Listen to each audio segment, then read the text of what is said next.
ko ne zna za anđela, i ovo je baš anđelsko djelo, anđeli su na djelu.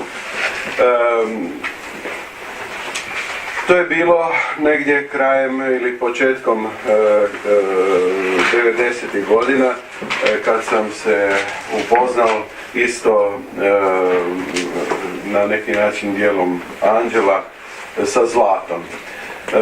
Spojili je interes prema mojem radu i od onda imamo jedno stvarno kontinuirano prekrasno prijateljstvo. Zahvaljujući Zlati koja je 10 godina živjela u Kini,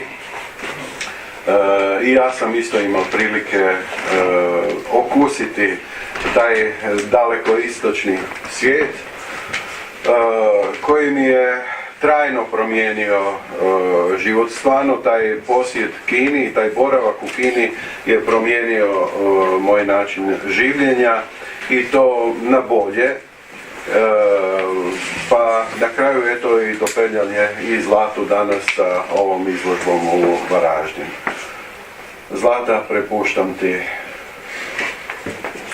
Ja sam došla još potaknuta, evo nova godina je, pa sam si mislila, ma idem ja i k vama s porukom, ako vam nije krenulo dobro u životu od naše nove godine, da najavimo ovu kinesku, pa možda vam krene od kineske nove godine.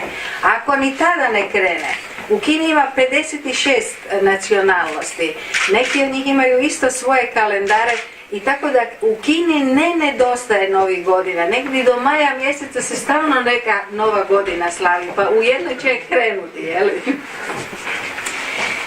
Ja ću govoriti o ovim kineskim novogodišnjim slikama koje imate izložene u prostorijama, o povijesti njihovoj, i poslije ću se osvrnuti na kineske običaje vezane uz proslavu nove godine.